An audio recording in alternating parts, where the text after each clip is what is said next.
할렐루야. 우리는 계속해서 복음에 대해서 나누고 있습니다. 모든 인간은 죄인이고 왜 죄인인가 하면은 내 멋대로 내 법대로 살려고 하고 결국 내가 하나님을 되려고 하기 때문에 죄인이라고 말씀을 드렸습니다. 그런데 우리가 죄를 지으면 우리를 창조하신 하나님과의 사랑이 관계가 끊어진다고도 말씀을 드렸습니다. 그러나 하나님은 우리를 포기하지 않으시고 죄인을 사랑하셔서 하나님의 하나뿐인 아들 예수님을 우리에게 보내주셨습니다. 그러면 어떻게 하나님과의 관계를 회복할 수 있는가? 어떻게 우리가 하나님과 다시 연결될 수 있는가? 오늘 이 부분에 대해서 구체적으로 나누기 위해서 오늘 준비한 주제가 바로 회개입니다. 첫 번째입니다. 구원의 의미를 우리는 알아야 합니다. 여러분, 우리가 회개하면요, 하나님과의 관계가 회복이 되어집니다. 하나님과 다시 연결되고 하나님으로부터 구원을 받게 됩니다. 그래서 이 부분에 대해서 나누기 위해 먼저 말씀을 읽고 시작하겠습니다. 에베소서 2장 8절부터 9절 말씀입니다. 너희는 그 은혜에 의하여 믿음으로 말미암아 구원을 받았으니 이것은 너희에게서 난 것이 아니요 하나님의 선물이라. 행위에서 난 것이 아니니 이는 누구든지 자랑하지 못하게 함이라. 아멘. 에베소서는 사도 바울이 에베소에 있는 교회에게 쓴 편지입니다. 에베소는 지금 하면 튀르키예에 있습니다. 이 구절에 보면요, 여러분들이 교회를 나오면 굉장히 자주 듣고 익숙하지만 정확한 의미를 모를 것 같은 용어들이 등장합니다. 각 용어들이 무엇을 의미하는지 한번 살펴보겠습니다. 구원, 믿음, 은혜, 행위, 이런 것들은 참 알 것 같기도 하고 모를 것 같기도 한 그런 단어들입니다. 우리가 흔히 듣는 것이 예배 끝나고 은혜 받았습니다 이렇게 하는데, 은혜의 정확한 의미를 생각해 보신 분이 계십니까? 또 우리는 믿음으로 구원을 얻지 행위로 구원을 얻는 것이 아니다 이런 이야기를 많이 합니다. 그럼 정말 이 용어들의 의미는 무엇일까요? 첫 번째, 구원은요, 큰 위기에서 누군가의 도움을 받는 것입니다. 우리는 어떤 경우에 구원이라는 단어를 씁니까? 구원이라는 단어는 누군가가 굉장히 큰 어려움에 처했는데 그 상황에서 누군가의 도움을 받았을 때를 사용합니다. 굉장히 어려운 상황에 처했을 때 누군가의 도움을 받았을 때 우리는 구원을 받았다고 합니다. 그래서 구원받는다 하는 것은 내가 위기 상황이나 공경에 처했을 때 누군가를 나를 도와주는 것입니다. 이 단어를 쓸 때는 큰 위기 상황, 극한 상황을 이야기할 수 있고, 가벼운 상황 같으면 구원이라는 단어를 쓸 필요가 없습니다. 제가 길을 가는데 돌이 있어서 거기에 발이 걸릴까봐 누군가가 저에게 조심하세요 라고 이야기했을 때 제가 피하면 아무 문제가 없지 않습니까? 근데 그 후에 그 사람이 돌아다니면서 내가 저 사람을 구원했어 라고 말하고 다닌다면 그건 아닌 것이죠. 구원은 큰 위험에서 내 스스로가 아닌 어떤 사람이 나를 살려주는 것입니다. 나는 할 수 없는 상황에서 능력이 있는 누군가가 나를 살려주는 것이죠. 내가 물에 빠졌을 때에도 수영할 수 있는 사람이 나를 구해줄 수 있는 것이지 수영 못하는 사람이 나를 구해줄 수 없습니다. 또 물에 빠진 사람은요, 스스로 자기를 살리지 못합니다. 만일 물에 빠진 사람이 스스로 나왔으면 헤엄쳐서 나왔다고 하지 그것을 구원받았다고 하지는 않습니다. 구원은 언제든지 큰 위험이 있고 제3자가 나를 구원해줬다는 의미에서 그 의미가 포함되어져 있는 것입니다. 두 번째입니다. 천국과 지옥은요, 우리의 선택입니다. 그러면 우리가 큰 위험에서 구원을 받았는데 성경에서는 그 큰 위험이라는 것이 무엇이겠습니까? 돌려서 이야기하지 않고 바로 원색적인 표현을 하겠습니다. 바로 죽음입니다. 지옥에 가는 것입니다. 지옥이라고 하면 이게 뭔가 하는 그런 분들이 계실 텐데, 예수님께서 천국과 지옥이란 말을 어떤 의미로 쓰셨는지를 말씀드리겠습니다. 천국과 지옥은 장소 개념도 있고 또한 관계 개념에서 이해할 수 있습니다. 천국이라는 것은요, 한마디로 하나님의 사랑과 은혜와 용서가 지배하는 것입니다. 그리고 하나님이 통치하시는 하나님의 왕국입니다. 그래서 하나님께서 우리 마음을 지배하시면 우리의 마음은 천국이 되는 것입니다. 사람들도 아주 가끔씩 그런 표현을 씁니다. 저 요즘 천국에 사는 것 같아요 라고 이야기하는데 그게 무엇을 의미합니까? 환경이 바뀌었다는 의미가 아닙니다. 하나님께서 마음을 지배하시니까 사랑과 은혜와 용서, 기쁨이 있으니까 내 마음이 천국 같다고 그렇게 이야기를 하는 것입니다. 그래서 하나님께서 우리 마음을 지배하시면 우리 마음이 천국이 되고, 우리 가정을 지배하시면 가정이 천국이 되고, 교회를 지배하시면 교회가 천국이 되고, 우리가 천국을 이 땅에서 경험하게 되는 것이죠. 하지만 이 땅에서 경험하는 이러한 천국은요, 하나님의 자비와 은혜와 용서가 이 통치는 완전하지 않습니다. 우리가 잠시 경험할 뿐입니다. 왜 그렇겠습니까? 아직 우리가 육신 가운데 머물러 있기 때문입니다. 그래서 우리가 육체의 죽음을 지나면서 하나님의 완전한 통치, 완전한 사랑, 완전한 용서 아래 살고 해야 되는데 그것을 영원한 천국이라고 하시는 것입니다. 그러면 지옥은요, 반대입니다. 지옥은 하나님의 사랑과 은혜와 용서가 미치지 않는 곳입니다. 지금도 우리가 다 지옥을 경험하면서 살 수 있습니다. 소망이 보이지 않고 절망, 괴로움, 염려 이렇게 걱정 가운데 가득하며 하나님의 사랑과 은혜 또 용서가 역사하지 않는 것이 바로 그것이 지옥인 것이죠. 왜 우리가 지옥을 경험합니까? 인간의 타락과 죄로 인해 사단이 잠시 이 세상에 권세를 가졌기 때문입니다. 그렇지만 하나님은 온 우주의 만물의 창조주이시고 하나님의 은혜가 이곳저곳에 미치고 있습니다. 그래서 하나님의 은혜가 있기 때문에 우리가 이 세상에서 맛보는 지옥은요, 완전한 지옥이 아닌 것입니다. 그래서 도둑놈들도 아들에게는 넌 좋은 사람이 되라 라고 이야기하는 것이 바로 그 이유인 것입니다. 이기적이고 돈밖에 모르는 조제 포너패들도요, 가끔가다 의리 같은 것을 이야기하는 것이 무슨 이유일까요? 아직까지 하나님의 은혜가 이 땅에 역사하고 있고 우리의 양심에 역사하고 있어서 그렇게 되는 것입니다. 그러면 영원한 지옥이라는 것은 무엇일까요? 죽음을 지나면서 하나님의 은혜가 완전히 사라지고 영원히 이기심과 교만과 걱정과 분노로 똘똘 뭉쳐진 그것이 바로 지옥인 것입니다. 거기에는 영원한 아픔과 저주와 고통과 괴로움이 있습니다. 여러분, 이 땅은 잠시 살다가 가는 나그네와 같은 삶이기 때문에 우리가 천국을 맛봐도 지옥을 맛봐도 불완전합니다. 하지만 죽음이라는 관문을 지나면서 이것이 완성되어지죠. 언제까지요? 영원히. 그렇다면 우리를 하나님께서 지옥으로 보내십니까? 그렇다기보다는 우리가 선택해서 가는 것입니다. 내가 선택하는 것입니다. 하나님의 은혜와 용서와 사랑이 있는 곳이 천국이라고 했습니다. 그리고 하나님의 사랑을 선택하는 것은 우리의 선택이라고도 말씀을 드렸습니다.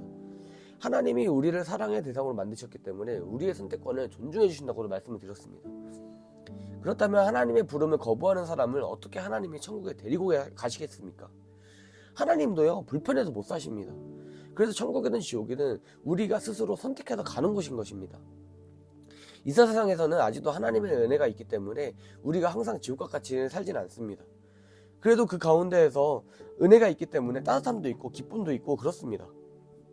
그리고 하나님께서 우리가 이 세상에 있는 동안에 우리에게 계속해서 기회를 주시고 또 부르십니다. 그렇지만 그 최종적으로 그 기회가 끊어지는 곳이 바로 죽음 뒤에 지옥인 것입니다. 그래서 구원을 말할 때 그 위험이라는 것은요, 지옥을 의미하기도 합니다. 그 상황은 내가 나를 구원할 수 없습니다. 내가 할 수 있는 것이 아무것도 없습니다. 근데 거기 진짜 영혼이 빠지기 전에 누군가 나를 도와서 구출해 주는 것입니다. 이게 바로 구원인 것입니다. 그래서 우리의 죄 문제, 지옥의 문제를 해결해 주시기 위해 우리는요, 오직 예수 그리스도가 필요한 것입니다. 아멘. 세 번째입니다. 믿음입니다. 믿음은 누군가에게 기대는 것이죠. 그러면 믿음으로 구원을 받았다고 하는데 믿음이 무엇입니까? 믿음은 하나님과의 관계를 이야기하기 때문에 한마디로 정의하기는 정말 어렵습니다. 그래서 성경에서도 보면 똑같은 헬라어로 믿음이라는 단어를 영어로 번역할 때는 굉장히 많은 언어로 다 번역했습니다. believe, 믿는다, trust, 신뢰하다, rely on, 의지하다, 이렇게 다양하게 이야기를 합니다. 그래서 믿음이라는 단어는 다이아몬드에 여러 가지 면이 있듯이 다양한 면이 있습니다. 그러나 그런 단어의 공통점은 끝에 가서 보면요, 누군가에게 기댄다는 것입니다. 우리의 믿음은 누구에게 기대는 것입니까? 예수 그리스도, 그분에게 기대는 것이죠. 좀 더 쉽게 설명을 드리겠습니다. 예를 들어 친구가 우리 보고 조금 험난한 코스에 하이킹 가자고 합니다. 그때 내가 하도 운동도 안 하고 몸의 컨디션도 별로 좋지 않아서 주저할 때 친구가 걱정하지 마, 내가 다 도와줄 테니까 걱정하지 마, 이렇게 이야기합니다. 그러면서 저는 뭐 주저하기도 하면서도 그래, 내가 한번 너를 믿고 간다, 이렇게 하는 것이 믿음이죠. 믿음은요, 남에게 의지하는 것이기 때문에 독립심이 강하신 분들이 믿음을 갖기는 정말 어렵습니다. 스스로 자수성가하신 분들도 마찬가지입니다. 자수성가가 무슨 뜻입니까? 물려받은 재산이 없이 스스로의 힘으로 일가, 가정을 이룸, 스스로의 힘으로 사업을 이루거나 하는 그 큰 일을 이뤘다는 뜻입니다. 그런데 자수성가하신 분들의 모순은 뭔가 하면은 자기 스스로의 힘으로 성공했다고 합니다. 하지만 그 사람이 그렇게 되기 위해서는요, 부모로부터 시작해서 누군가로부터 엄청난 도움이 있었다는 것입니다. 그럼에도 이 사람들은 자수성가했다고 느낀 것은 교만해서 그런 것입니다. 세상에는요, 절대 자수성가가 없습니다. 어쨌든 간에 교만해서 내 인생을 내가 해쳤다, 내 여기까지 내 힘으로 했다, 이렇게 하지만요, 실제로는 누군가의 도움이 반드시 있었기 때문에 가능한 것이죠.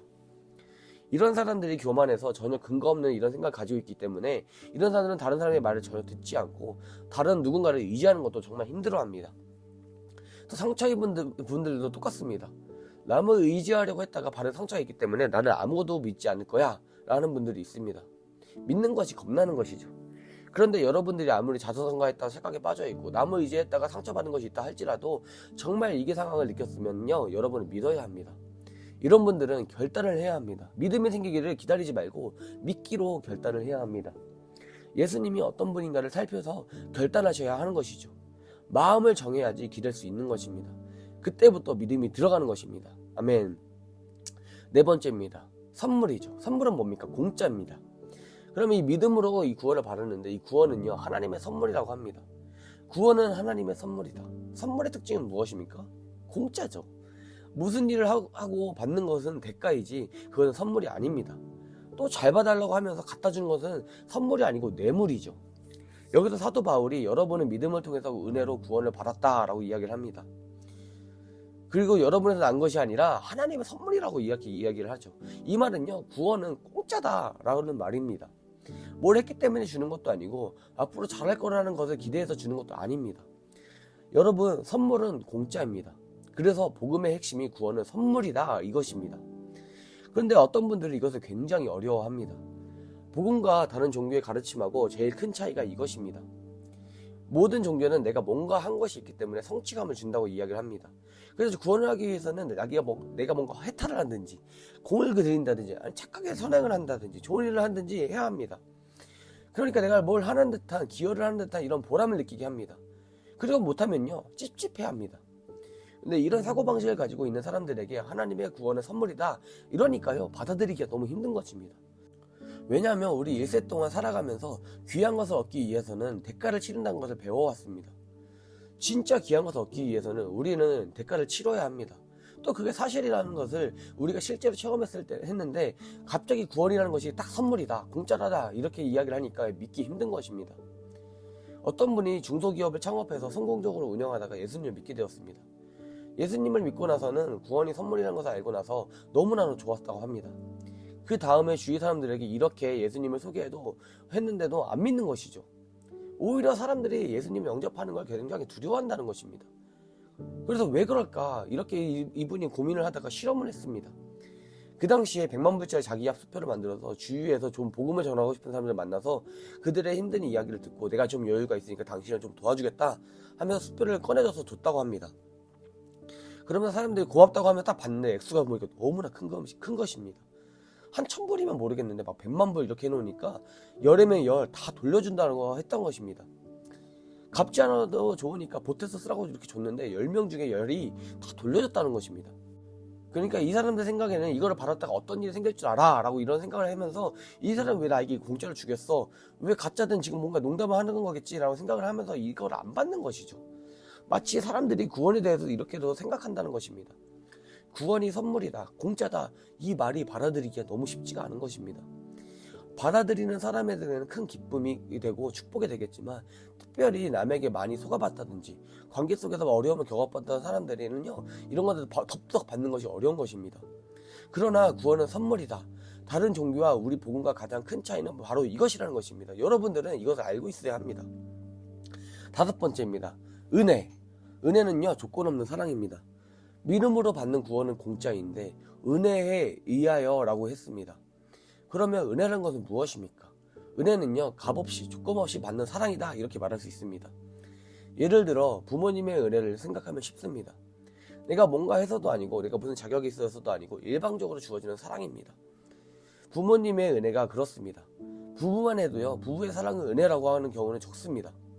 조건 없이 받는 사랑, 이게 은혜인 것이죠. 우리는 하나님의 은혜가 있어야 살 수 있습니다.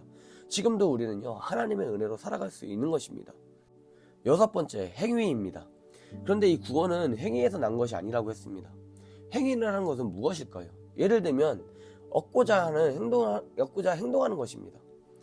여러분들은 믿음을 통하여 누군가를 의지해서 구원을 은혜로 얻었습니다. 우리가 자격이 있어서가 아니라 우리가 이뻐서가 아니라 하나님의 일방적인 사랑으로 인해서 구원을 얻었습니다. 영원히 지옥으로 갈 멸망할 그 운명에서 구출함을 받았습니다. 그리고 이것은 여러분에게서 난 것이 아니라 하나님의 선물입니다. 아멘. 이것은 대가도 아니고 내가 과거에 했던 어떤 것에 기초한 것도 아니고 일방적인 은혜이고 선물인 것입니다. 그리고 행위에서 난 것이 아닙니다. 여러분, 행위가 무엇입니까? 뭔가를 얻고자 착하게 사는 것, 좋은 일 하는 것, 그렇다고 착하게 살지 말고 좋은 일 하지 말라고 하는 것이 아닙니다. 그게 구원이 조건이 아니라는 것입니다. 착하게 살아서 구원을 얻는다는 것이 아니라고 말씀을 드리는 것입니다. 좋은 일을 했기 때문에 구원을 얻는 것이 아니라고 말씀을 드리는 것입니다. 보다 놀라운 것은요, 사도 바울이 말하는 행위는 사실 성경대로 사는 것입니다. 율법대로 사는 것입니다. 우리는 적어도 성경대로 살아야 구원을 얻는다라고 생각을 합니다. 다시 한번 말씀드리자면 성경대로 살지 말라고 하는 이야기가 아닌 것입니다. 그러나 성경대로 살아서 구원을 얻는 것은 아니라는 것입니다. 왜 그렇습니까? 첫 번째, 구원은 선물이기 때문입니다. 두 번째, 구원은 행위에서 난 것이 아니기 때문입니다. 세 번째, 구원은 은혜로 된 것이기 때문입니다. 네 번째, 구원은 믿음으로 주어진 것이기 때문입니다. 아멘. 자, 일곱 번째입니다. 구원을 받아들이기 힘든 이유는요, 교만 때문입니다. 지금 사도 바울은 구원은 선물이다 라는 이 메시지를 강조하고 있습니다. 왜 이렇게 이것을 강조하고 있는가 하면은 구원이 선물이다 하는 것을 받아들이기가 힘들어하기 때문입니다. 사실 이것이 인간의 교만입니다. 무언가 내가 뭔가 해서를 기여해야 하는 이런 것이 인간 안에 있습니다. 그런데 구원이 그냥 선물이라는 것이 인간의 보통 경험과 논리에 비춰보면 이게 말이 안 되니까 믿기가 힘든 것입니다. 그러나 우리가 이 구원을 정말 영으로 깨달았을 때 이게 진짜구나 받아들이고 경험했을 때 그때 비로소 우리가 복음이 얼마나 좋은 것인가, 얼마나 좋은가, 우리가 구원받다는 것이 얼마나 감사한 것인가 라는 것을 알게 되는 것입니다. 여러분, 구원은 선물입니다. 이것이 에베소서 2장 8절 9절이 말하고자 하는 핵심인 것입니다.